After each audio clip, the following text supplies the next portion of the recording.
Get out of my house! Shut up! Shut up! The rain tapped softly against the window pane, the kind of rhythmic patter that used to soothe me on long, sleepless nights.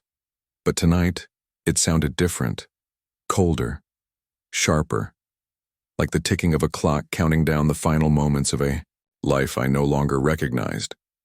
In my trembling hands, I held a fading photo, me and my son Lucas, smiling in front of the house I built with my own 2 hands. A house that, until recently, was filled with laughter, memories, and the quiet comfort of knowing I'd left something behind for him. I thought I was doing the right thing, transferring everything I owned into his name. My home, my savings, the land, it was all meant to be his one day.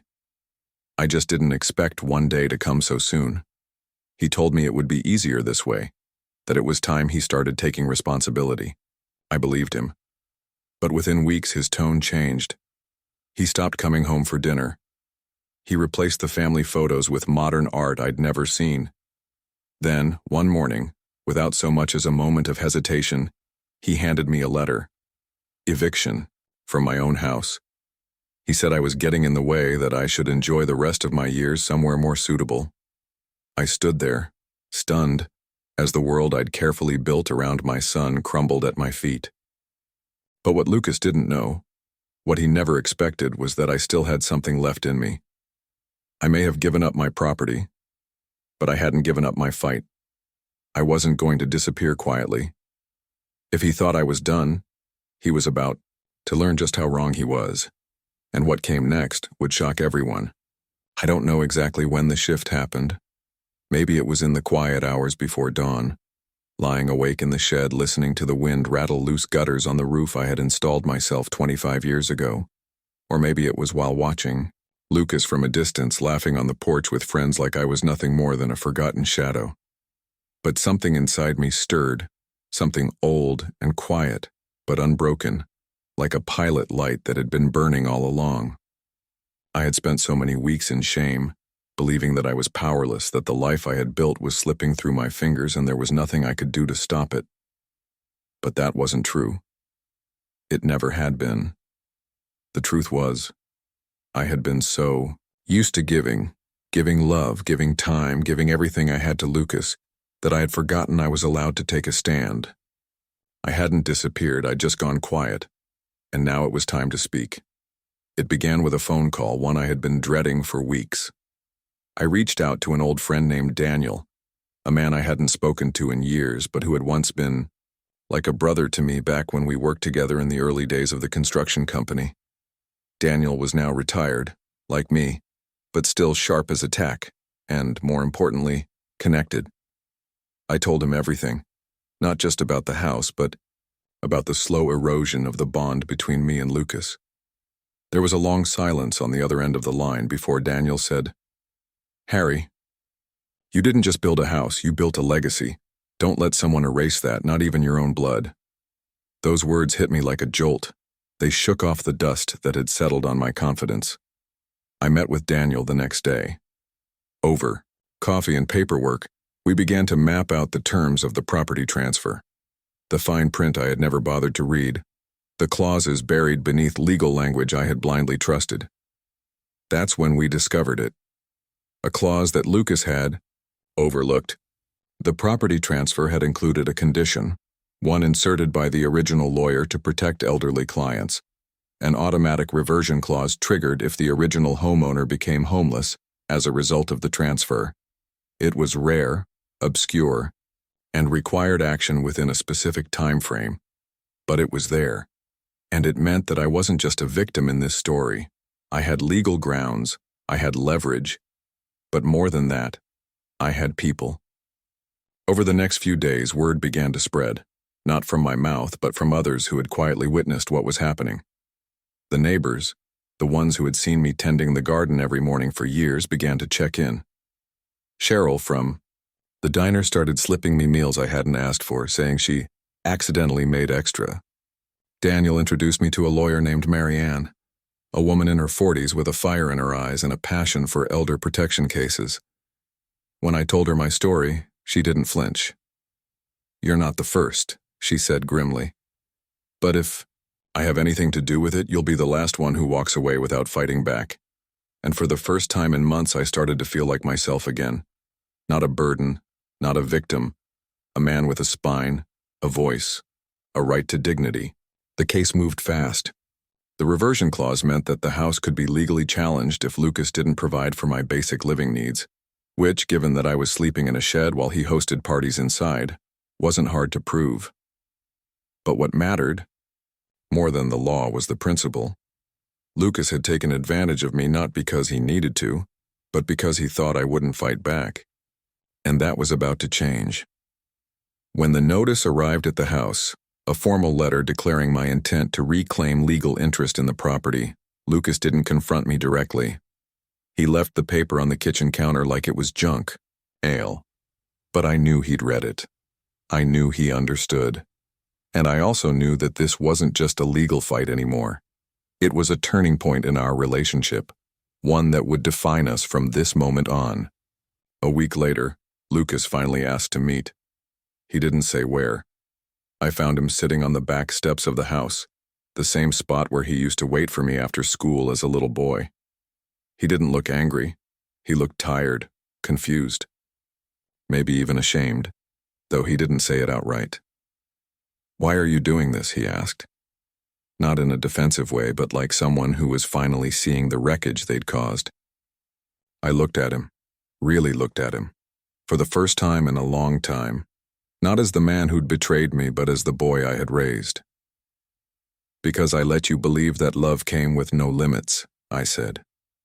"Because I gave you everything. I had but forgot to teach you what it cost me to give it." He didn't reply, just stared at the ground. I didn't need him to apologize. Not yet. What I needed was for him to see, to finally, truly see. The days continued to bleed into one another like watercolors left out in the rain, familiar shapes dissolving, colors running together until everything looked like a blur of what used to be. Each morning I woke up in that shed, stiff from the cold, wrapped in memories that refused to let go. I stopped going into the house unless I had to. The place felt foreign now, sterile and sharp like a hotel room owned by someone who didn't know what it meant to call a place home. Lucas had replaced nearly everything. The floral curtains Maria had sewn by hand were gone, swapped for heavy blinds that sealed out the light. The old wooden table we'd eaten every meal on for 3 decades had been replaced with a sleek, metal monstrosity that didn't have a single scratch to tell a story. Even the walls were repainted, a cool, industrial gray that made me feel like I was living inside someone else's life. But the worst part wasn't the decor. It was the way Lucas moved through the space like he'd always owned it, like I was the guest. And when he did speak to me, it was in the tone of someone being polite to a neighbor they didn't particularly like. I didn't recognize his voice anymore. It was cold, detached, transactional.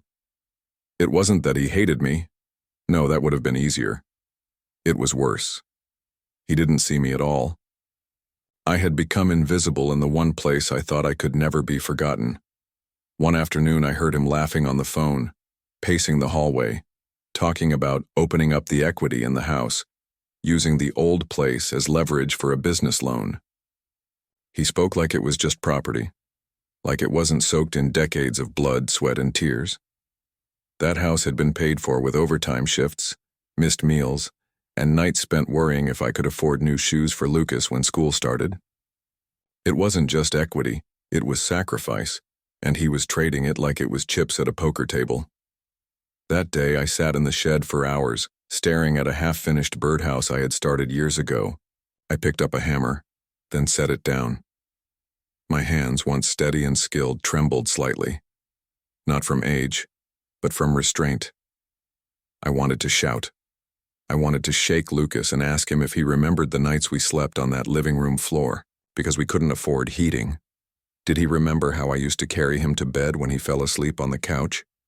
How I stayed up with him when he had nightmares? Did any of that mean anything to him now?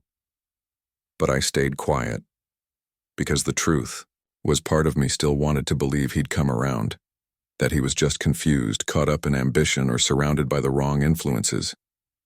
That maybe, just maybe, the boy I raised, the one who used to draw me crayon pictures of our family, was still somewhere inside this man who now wore tailored suits and talked about financial freedom. But that hope grew dimmer every day. It wasn't just that he was pushing me out. It was that he no longer even pretended to care. I'd become a liability to him, an inconvenient reminder of where he came from. And as much as I wanted to believe otherwise, I was starting to accept. A bitter truth: Lucas wasn't lost. He'd chosen this path, and he didn't want me on it. What made it worse was how carefully calculated it all seemed. He hadn't kicked me out in anger. It wasn't a burst of emotion. It was strategic, cold. He waited until I had transferred everything into his name, until I was legally powerless, emotionally exhausted, and financially cornered. And then he struck. Not with cruelty, but with indifference. And somehow that hurt even more. The loneliness that settled in was unlike anything I'd ever felt, not even when Maria passed. Because at least then, the grief was clean. It was sharp, yes, but it was pure. It came from love. This was something else. It was like dying by degrees, slow, quiet, unnoticed. I began to feel like I didn't exist. I'd go days without anyone saying my name. No calls, no visits, no messages. I tried reaching out to old friends, but I didn't know how to start. What was I supposed to say? Hey, remember my son? The one I raised alone? Yeah. He kicked me out of my own house, and now I sleep in the shed. The shame was suffocating, not just because of what Lucas had done, but because I felt responsible. I raised him. I taught him to be strong, to stand on his own 2 feet. But did I forget to teach him compassion? Did I protect him so much that he never learned the value of struggle? Had I, in trying to give him everything, robbed him of the tools to understand what any of it was worth? And yet, even in the midst of that darkness, something inside me refused to fully collapse. Maybe it was pride. Maybe it was survival instinct. Or maybe it was just the stubborn heartbeat of a man who had been broken before and found his way through. I began to reflect on everything I still had. Memories, relationships, knowledge. Things Lucas hadn't taken, couldn't take. And slowly, without realizing it, a new idea began to form. Not revenge, not spite, but resolve. I didn't want to hurt Lucas. But I also wasn't going to let him erase me. I had let myself be silenced, belittled, displaced. But that wasn't the end of my story. It was just the point where the story changed direction. He thought I was finished, that he had all the power now. But he'd forgotten one very important thing. The same man who had built that house with his own 2 hands still knew how to build something from nothing. He avoided me now, no longer made eye contact when we passed in the hallway. If I tried to talk to him, he'd nod with forced politeness, say he was busy, and disappear behind a door. One night, I heard him laughing with friends in the living room, loud, carefree, like nothing had changed. I stood silently just outside the door, listening to their voices drift through the air like smoke. They talked about renovations, turning the study into a gaming room, maybe knocking down a wall to make space for a minibar. The study, Maria's study. She used to sit in that room for hours writing letters she never sent, just pouring her heart onto paper, especially after Lucas was born. I remember her reading poetry there on quiet afternoons, sunlight warming her face. And now it was going to be converted into a space for liquor and video games. I should have felt rage, but all I felt was emptiness. A slow, aching numbness that settled in my chest like cement. I started spending more time away from the house, walking through the neighborhood aimlessly. The streets looked the same cracked sidewalks, same peeling fences, but I felt like a ghost passing through a world I no longer belonged to. I would stop at the local diner where I used to take Lucas for pancakes when he was little. The waitress Cheryl had worked there for decades and still recognized me. She'd pour my coffee without asking and say, "You look tired, Harry." I'd smile and nod, swallowing the truth like bitter medicine. I hadn't told anyone what was happening. I couldn't bring myself to. There was a certain shame in it, Not just in being pushed out, but in having allowed it to happen. In having raised the very person who could treat me like this. People always say you reap what you sow. But what happens when you plant love and raise it with care only to watch it bloom into something unrecognizable? One morning, I came back from the diner and noticed that half the furniture in the living room was gone. Lucas was standing by the door, texting someone, casually giving instructions to a couple of movers. They were strangers in my home, lifting the armchair Maria used to curl up in, the one I could never quite fix the wobble on. When I confronted him, he sighed heavily, like I was a child making a fuss. "It's just stuff, Dad," he said. "You don't even use most of this anymore. I'm trying to modernize the place. You said you were leaving anyway." I stared at him, the words catching in my throat. Leaving made it sound like a choice, like I was taking a vacation, not being exiled from the life I built. I wanted to scream, to tell him that he was tearing apart not just a home, but everything that held our family together. But I stayed silent. My voice, it seemed, had already been packed away. That night I slept in the shed out back. Not because I had to, but because I couldn't bear to stay inside. The air in the house had grown too heavy, saturated with bitterness and detachment. I lay on an old mattress wrapped in a blanket that still smelled faintly of cedar and sawdust, and stared up at the rafters. The shed had once been my sanctuary, a place where I built birdhouses, fixed broken chairs, and tinkered with projects that no one else cared about. It was the one space untouched by change. For a while I listened to the sound of crickets, tried to lose myself in their rhythm. But the silence between their chirps echoed with questions I didn't have answers to. How did we get here? How? Did the boy I once read bedtime stories to become a man who saw me as an obstacle? I started questioning everything, not just Lucas's choices, but my own. Had I failed him somehow? Was I too soft? Did I love him too much? Give too freely? Never. Teach him to value the things he received? I raised him with compassion, believing that kindness was strength. But now I wondered if I had simply taught him that people who love you will always tolerate being mistreated, that no matter what he did, I'd still be there, waiting patiently, arms open. That realization hit me harder than anything else. Not the betrayal, not the eviction, but the thought that I had unknowingly played a role in my own erasure. Then came the day he suggested taking over the house. Not just managing things around it, he wanted legal control.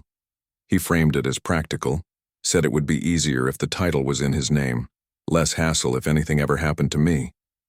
I laughed at first, joking that I wasn't going anywhere anytime soon. But he pressed, reassure me, said he only wanted to help, that it was just paperwork, and I should relax and enjoy retirement. The words felt harmless, helpful even, and I wanted to believe them. I wanted to believe that he was stepping up, not stepping over me. So I agreed. I transferred the deed, signed the documents, and even added his name to my modest savings account. I told myself it was the right thing. After all, he was my only son. Who else would I leave everything to? But within weeks, the change was undeniable. He no longer asked, he instructed. He started redoing rooms without telling me, replacing furniture, repainting walls I had lovingly covered with photographs and memories. He removed Maria's favorite painting from above the fireplace, replacing it with a massive flat screen. I found her things boxed up in the garage one morning without explanation. When I asked about it, he shrugged. "It's time to move on, Dad." The place was starting to feel like a museum. That word, museum, hit me like a brick. To him, this wasn't a living space soaked in love. It was old, outdated, a thing to be modernized, stripped of its history, stripped of me. The final blow came on a Tuesday morning. I remember it vividly. The sun hadn't even fully risen yet. I was standing in the kitchen, boiling water for tea, when Lucas walked in wearing a suit I'd never seen before. He looked sharp, confident, like someone who had outgrown his past. He placed an envelope on the kitchen counter and said without emotion, "We need to talk." I opened the letter. expecting maybe a bill or a reminder about the plumbing. Instead, it was an eviction notice from my own house. My own son was formally asking me to vacate the property within 30 days. I looked up at him, my mouth unable to form words. Surely it was a mistake, a prank even.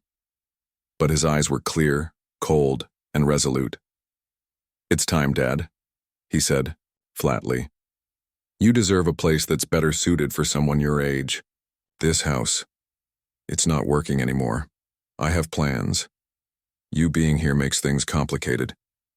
I stared at him, stunned, barely able to comprehend what I was hearing. The floor beneath me felt like it had vanished. My son, the boy I raised, alone, who once clung to me in the night, who I fed and clothed with calloused hands, was asking me to leave the very home I built. I couldn't process it. All I could hear was the roaring silence between his words, the void where love used to live. "You're kicking me out?" I asked, my voice hoarse. He didn't even flinch. "It's not like that. I just need space. You'll be fine. Maybe a retirement home or a small apartment. I can help you find something." The cruelty wasn't in his words, it was in how casual they were, how utterly devoid of emotion. I tried to reason with him, to remind him of our history, our memories, the sacrifices I made. But he shut me down with phrases like, "You're being dramatic, and this is just part of life." I left the kitchen that morning not just as a father but as a man without a home.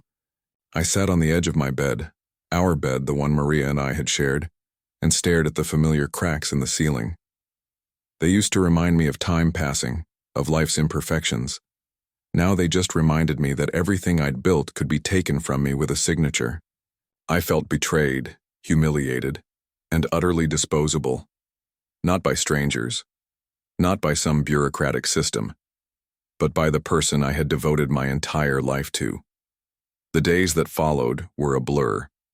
Lucas moved with increasing boldness, making plans for renovations, telling neighbors I'd be moving on soon. He didn't ask where I would go. He didn't offer comfort or company or even basic kindness.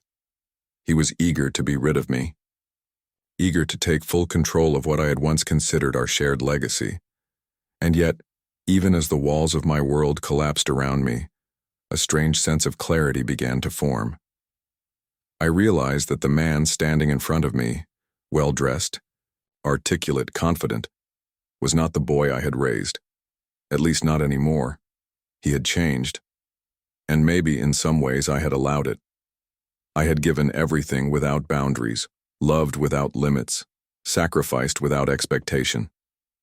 And in doing so, I had taught him something dangerous, that love comes without cost and loyalty without consequence. But as I stood there, surrounded by boxes that weren't mine, in a house that no longer felt like home, something inside me began to shift. I wasn't just an old man with nowhere to go. I was still Harry. Still the man who built this house with his own hands. Still the father who had survived loss, loneliness, and hardship. If Lucas thought I would leave quietly, he didn't know me at all. I might have given him the keys, but the story wasn't over, not by a long shot. The days after Lucas handed me that letter felt like walking through a house that was haunted not by ghosts, but by memories, soft echoes of laughter that no longer belonged to the present. The air was different, colder somehow. The walls, once warm and familiar, felt like they were pressing in on me. I moved from room to room, touching the edges of my life, the scarred kitchen table where Maria used to knead dough on Sunday mornings, the faded recliner I had fallen asleep in countless nights after long shifts, and the framed school photo of Lucas from second grade, still hanging slightly crooked in the hallway. I hadn't packed yet. I couldn't. Every time I tried, my hands would hover over my belongings, my tools, old clothes, Maria's favorite teacup, and then fall to my sides. It wasn't just stuff, it was history. It was evidence of a life lived with intention and love. And now it was being treated like clutter, something to be cleared away to make room for whatever Lucas had planned next. My name is Harry. I'm 68 years old, recently retired, and for most of my life I was a carpenter by trade and a father by every measure of my heart. I've never been a man of extravagance, never cared much for luxury or recognition. What I valued was simple: family, honesty, and the satisfaction of a hard day's work. I spent over 4 decades building my life from the ground up, starting with a small plot of land I purchased with my first real paycheck. On that land, with bare hands and borrowed tools, I built a modest home. Not just walls and a roof, but a space that would become the backdrop for every moment that mattered. Every beam, every floorboard, every scratch in the wood told a story. I poured my youth into that house, one nail at a time, and I did it for one reason: my family. When I was 27, I met the love of my life, Maria. She had a laugh that made you feel like everything in the world was okay, even when it wasn't. We were married within a year. A few years later, we had our son, Lucas. Everything changed the day he was born. I remember holding him for the first time, tiny and swaddled in blue, thinking, this is who I'm doing it all for. But life, as it often does, threw us into a storm we didn't see coming. When Lucas was 8, Maria passed away unexpectedly. One morning she was there, and the next I was a single father staring down the barrel of grief while trying to hold myself together for the little boy who looked too much like her. Those years after Maria's passing were the hardest of my life, but also the most formative. I had to be both father and mother. I learned to braid hair when Lucas's class had crazy hair day. I made peanut butter sandwiches when I could barely afford groceries. I taught him to ride a bike right there. In our gravel driveway, his knees bruised, his smile wide. I never dated again. My heart didn't have the room. I dedicated everything I had to Lucas. I worked overtime shifts, took under-the-table jobs, sold tools I loved, all to make sure he had clothes that fit and meals that didn't come from a can. We didn't have much, but what we had, we built. Together, me and my boy. The house over the years became more than just shelter, it was sacred. It was where Lucas took his first steps, where Maria had once sung lullabies into the walls, where birthdays were celebrated with lopsided cakes and Christmas lights hung just a little crooked. Every room was soaked in memory. I never imagined leaving it, not really. And I certainly never imagined being asked to. Even in retirement, I kept busy. I'd spend hours tending to the vegetable garden in the backyard. Maria had always loved fresh basil, and I kept planting it even after she was gone. I'd mend fences, patch leaks, and fix creaky floorboards that Lucas always said made the house feel alive. I found comfort in the routine. I liked waking up with the sun, making strong coffee, and sitting on the porch in the quiet, just me and the birds, and sometimes Lucas if he wasn't buried in work. We didn't talk as much as we used to, but I always figured he was just busy with life. Still, he lived with me, and that felt like enough. I believed, deep down, that this house would be his one day, that when I was gone, he'd walk these halls and remember how deeply he was loved. I never questioned his intentions when he suggested we put the house in his name early. He said it would help with the paperwork later, that it would make things simpler in the long run. I agreed without hesitation. Maybe it was naive. Maybe it was just the kind of trust that only a father could offer his son. I signed the papers on a rainy Tuesday afternoon, sitting at the kitchen table I'd built myself. Lucas seemed grateful. I remember him patting my shoulder and saying, "You've done enough, Dad. Let me take it from here." At the time, those words felt like a passing of the torch. I didn't realize they were actually a signal, the first sign that something was about to change. Looking back, I can see the small shifts, the way he started locking his bedroom door, how he suddenly had a new group of friends I didn't recognize, the expensive things showing up around the house that we never talked about, but I ignored the signs. I told myself he was just finding his way. That's what parents do, right? We make excuses for our kids, even when they're grown, even when the excuses hurt us. Still, I clung to the belief that the values I had instilled in Lucas would never fade. That even if he took a different path, the foundation I built, of love, of hard work, of sacrifice, would always guide him. That he knew no matter what, this house was more than brick and wood. It was our legacy, our home. I didn't know it yet, but everything I had worked for, all the years I had spent building a life for someone else, would soon be called into question, and not by strangers, not by time or circumstance, but by the very person I had done it all for, the boy I had raised with trembling hands and an unbreakable will, the boy I gave everything to, without ever asking for anything in return. It started with little things, barely noticeable at first. A forgotten thank you, a dismissive tone. Lucas, my son, the same boy I'd carried on my shoulders through fairgrounds and across stormy nights, was slowly becoming a stranger inside my own home. At first I chalked it up to stress, work maybe, a new relationship I didn't know about. Life was moving fast and I told myself not to take it personally. After all, he was an adult now with his own path to carve. I reminded myself that I had raised him to be independent, strong-willed, and ambitious, but over time it became harder and harder to ignore. The warmth in his eyes faded. Conversations shortened. He'd go days barely speaking to me, despite us living under the same roof. He spent more time on the phone behind closed doors, hosting friends I didn't recognize, drinking expensive whiskey in the living room that once held Maria's flower-patterned curtains and second-hand couches. Everything started to feel different, colder, less like home. I didn't back down. The legal process moved forward, and with the evidence and support I had, my claim was strong. Lucas didn't fight it. In the end, we came to an agreement. I would retain joint ownership of the home, with legal protections, in place to prevent future displacement. He would move out. I didn't ask him where he would go. That was for him to figure out. Some might say I should have forgiven him completely. Others might say I should have thrown him out without a second thought. But I wasn't looking for revenge. I wasn't trying to punish him. I was trying to reclaim myself, not just my home, but my place in this world. And in doing so, I found something I didn't expect: peace. Not because everything was fixed, but because I had finally remembered who I was. And because, even after being broken, I had the strength to rebuild, not just the house, but my sense of worth. Lucas had taken a lot from me, but he didn't take the best parts.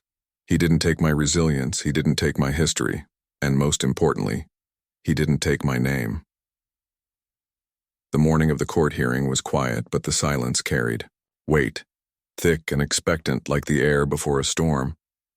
I sat on the same porch I had built 30 years ago, my hands resting on my knees, watching the sun creep over the edge of the roof tiles that I had hammered in myself. There was something poetic about it, really, sitting in the bones of a house I had made from scratch, waiting to defend my right to exist in it. I hadn't planned to go this far, not at first. A part of me had hoped Lucas would see what he'd done, that he'd come to his senses before it escalated into a courtroom. But the deeper I went into this fight, the more I realized that this wasn't just about a house. It was about reclaiming my place in a world that had tried to shrink me into silence.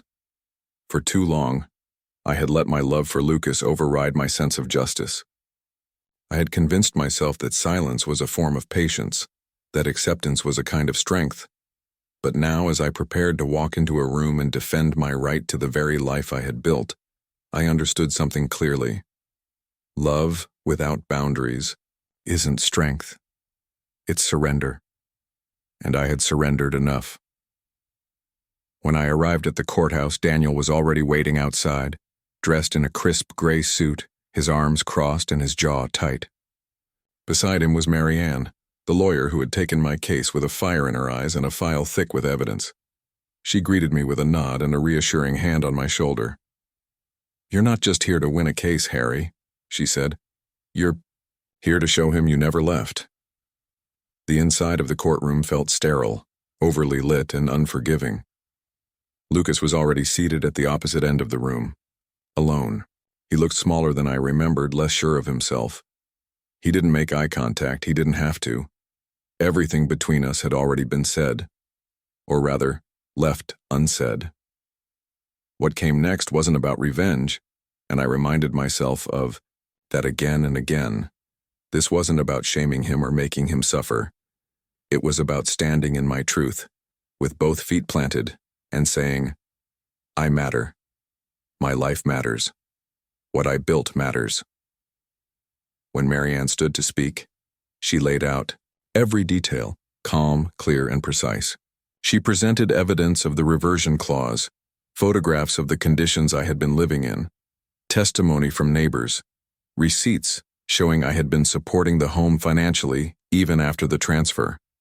She spoke of elder neglect, emotional coercion, and the systemic ways adult children sometimes manipulate their aging parents into surrendering control, only to discard them once they're no longer convenient. I watched Lucas as her words landed, his posture stiff, his jaw clenched. Whether he felt guilt or just embarrassment, I couldn't tell. But I saw something shift in him. Maybe for the first time, he was realizing that this wasn't just a family dispute. It was something real, something with consequences. When it was my turn to speak, the judge asked if I wanted to make a statement. I hadn't prepared one. I didn't need to. I stood up slowly, knees aching but spirit steady, and said, Your Honor, I built that house myself. Every wall, every nail, every inch of that property has my story in it. I gave it to my son because I believed in him, because I loved him. But love shouldn't make you homeless. Love shouldn't make you invisible. The judge nodded solemnly, and I sat back down, heart pounding but lighter than it had been in months. The decision didn't take long. The evidence was too clear. The court ruled in my favor, restoring partial ownership of the property to me, with added legal protections to ensure my right to reside in the home indefinitely. Lucas was ordered to vacate the premises within a set time frame.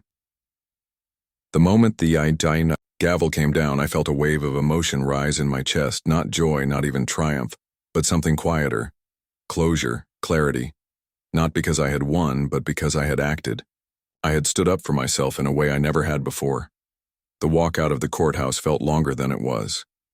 The sun hit my face in that warm, familiar way, and I breathed in a little deeper, like the world was finally letting me take up space, again. Marianne shook my hand, Daniel clapped me on the back, and I just stood there for a while, letting the moment settle.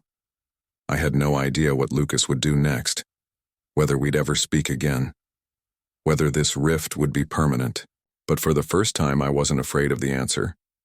The house felt different when I returned, not because it had changed, but because I had. It was still the same structure I'd built with raw hands and tired bones, still carried the faint scent of cedar and soil, still creaked in the same familiar places. But now every step I took through those rooms felt like reclaiming a piece of myself I had almost given up on. Lucas wasn't there anymore. He had packed up quietly and left. A few days after the ruling, slipping out early one morning without saying goodbye, I didn't see it happen. I only noticed the silence, the sudden stillness of a house no longer filled with his footsteps, his closed doors, his muffled phone calls. He left behind a few things, nothing meaningful. A couple of shirts, an unopened bottle of cologne, a framed graduation photo that had once sat on the hallway table. I found it lying face down in the drawer where Maria used to keep the bills. I didn't cry. Not then. I just turned it over, brushed the dust off the glass, and set it gently back on the table where it belonged. Whatever else had happened, he was still my son. That truth didn't disappear just because everything else had. In the following days, I moved slowly through the house, restoring not just the furniture or the pictures, but the spirit of the place. I unpacked Maria's boxes from the garage, rehung her painting above the fireplace, and brewed coffee the way she used to, letting the aroma fill the house like it was inviting life back in. I trimmed the overgrown garden, replaced the broken porch light, and began sanding the old kitchen table I'd nearly let go to the trash. There was something sacred in the routine, a meditation in the motion. Each task was a reminder that no matter how far someone tried to push me out, I still belonged here. My presence still mattered. One afternoon, as I stood in the garden wiping sweat from my brow, A neighbor walked by. Mr. Jennings, a quiet man who lived 2 doors down and had known Lucas since he was a boy. He gave me a small wave and said, "Good to see you still here. Harry, wasn't right what happened." I nodded, not knowing what to say. I didn't need a crowd cheering me on. That simple acknowledgement was enough. A reminder that the world had seen, that I hadn't imagined the pain, that my fight hadn't been in vain. But even with the home restored, a weight still lingered. It wasn't bitterness, not entirely. It was something more complicated, a kind of grief. Not for the house or the possessions I'd nearly lost, but for the relationship I once had with Lucas. I kept replaying moments in my mind. The way he clung to my leg on his first day of school, the late-night talks when he was 17 and heartbroken, the quiet drives where we didn't need words to feel close. Where had that boy gone? And how had I not seen the distance growing until it became a chasm? I knew the court ruling wouldn't heal that wound. No legal paper could fix what had broken between us. But maybe, just maybe, time could. Or maybe it wouldn't. And maybe that was something I would have to learn to live with. Then one evening, about a week after Lucas moved out, I heard a knock on the front door. It was soft, hesitant. I opened it to find him standing there, hands in his pockets, looking more like the boy I remembered than the man who had taken everything from me. He didn't say much, just, "Can we talk?" I stepped aside and let him in. We sat at the freshly sanded kitchen table, the silence between us thick with things unspoken. He looked around the room, his eyes lingering on Maria's painting on the bookshelf, on the mug in my hand. "It looks the same," he said quietly. I nodded. "It is the same. You just stopped seeing it." He stared down at his hands.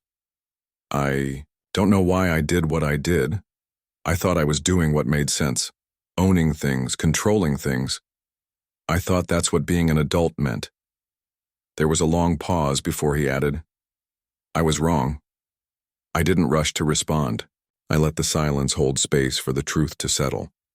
Eventually I said, "You hurt me, Lucas, more than I can explain. But not because you took the house, because you forgot who you are and where you came from." He nodded slowly. "I know. I think I forgot who you were too." We didn't hug. We didn't cry. There was no grand reconciliation. But something passed between us that evening. Not forgiveness, not fully, but the first quiet breath of something like it. He left shortly after, promising to call, to keep in touch. I didn't expect much, but I didn't feel empty when the door closed behind him either. I felt still, peaceful. For the first time in a long while, I was home, truly home. Not because of who was in it, or what had been taken or returned, but because I had fought for it. And in that fight, I hadn't just reclaimed a house. I had reclaimed myself. Life after the storm was quieter, not empty, but still, like a lake finally calming after a long, relentless wind. The house stood just as it had before, same walls, same creaky floors, same garden with its stubborn roses pushing through the dirt, but it felt different now. Not because it had changed, but because I had. I walked through each room with a kind of reverence, not just for what it held, but for what it had survived. The kitchen table, freshly sanded and polished, gleamed in the morning light. Maria's painting above the fireplace didn't just decorate the room anymore. It commanded it, like a memory refusing to fade. Her favorite mug sat beside the window, where I filled it each morning with strong black coffee, sipping it slowly as the sun crept up over the edge of the world. There was peace in the routine, in the return to normalcy, but it wasn't the same kind of normal as before. It was something earned, something reclaimed. I wasn't just an old man living in a house. I was a man who had remembered, after nearly losing everything, that dignity isn't something people give you. It's something you have to protect even when it hurts. Lucas hadn't called in a few weeks. I didn't expect him to. Not right away. Maybe not ever. That was something I had made peace with. Our last conversation hadn't wrapped everything up in a neat little bow, but life rarely does. It had opened a door, even if only a crack. And sometimes that's enough. I knew he was out there somewhere, probably struggling with his own guilt, maybe trying to figure out who he was outside of what he had done. And while a part of me ached with the weight of what we had lost, another part knew that his journey wasn't mine to control anymore. I had raised him the best way I knew how. I had given, sacrificed, guided, and hoped. And yes, I had made mistakes along the way, mistakes of overprotection, of silence, of love without limits. But I had also taught him strength, resilience, and the value of standing for something. And maybe, just maybe, that lesson had finally begun to take root. Sometimes people have to lose what matters to them before they can truly understand what it was. I hoped in time Lucas would come to understand, not just what he took from me, but what he nearly lost in himself. As for me, I began to live again, not in the grand, adventurous way people often talk about in stories, but in small, quiet ways that felt more honest. I reopened my old workshop in the shed, fixing things for neighbors who stopped by, helping young kids build tree houses or fix their bikes.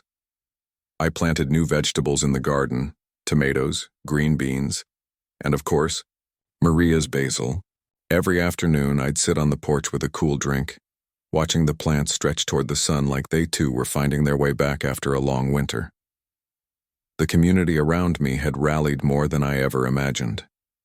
People who had seen what I went through stopped by just to check in, to share stories, to bring me food or tools or just company. It reminded me that while one relationship may have faltered, I was not alone. I had roots deeper than I realized, roots built not just in blood, but in years of kindness, of presence, of showing up. And that meant something. That counted. The pain never fully left, and maybe it never will. Some wounds don't close perfectly. They leave behind ridges and scars, reminders that healing happened, but not without a cost. Still, I carry those scars with pride, because they tell a story, not of defeat, but of survival, of a man who was underestimated, overlooked, and nearly erased, but who found his voice when it mattered most, who remembered that just because someone says you no longer belong doesn't make it true.